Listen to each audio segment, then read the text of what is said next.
আসসালামু আলাইকুম। তো আমার পেছনে দেখতে পাচ্ছেন এটা একটা লিচু গাছ। তো গাছটিতে মাশাআল্লাহ আল্লাহর রহমতে অনেক ভালো ফুল এসেছে। ফুলের মধ্যে এখানে ভালো ফলন হবে বা ফল হবে। তো একটা কথা কি, যখন এই গাছটি বড় হবে বা ফল দেওয়ার আগ মুহূর্তের সময় দেখবে এখানে অনেক ঝড় ঝাপটা আসবে, আসলে যে ফুলগুলো পড়ে যাবে। পড়ে যাওয়ার পর যে ফুল কয়টা থাকবে তার থেকে ফলন হবে। ঠিক মানুষের জীবনটাও তেমন।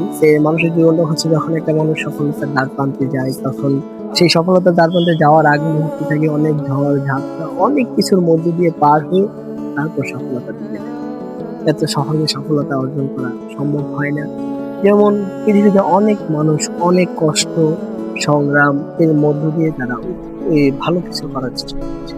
ঠিক তেমনই গাছটিতে যেমন ভালো ফলন হয়েছে, অনেক ঝড় ঝাপটা বৃষ্টি বাদল এগুলোর মধ্য দিয়ে দেখা যাবে অধিকাংশ ফুল পড়ে যাবে।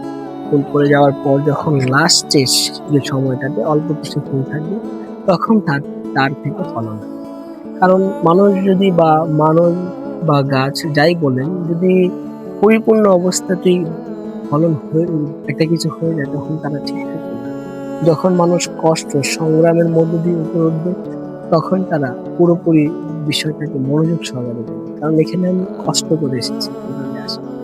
তাই গাছের জীবনের সাথেও মানুষের জীবনের অনেকটা মিল রয়েছে। প্রকৃতি সর্বোপরি মানুষকে শিক্ষা দেয় এবং প্রকৃতি থেকেই অনেক কিছু অর্জন করা রয়েছে। ধন্যবাদ।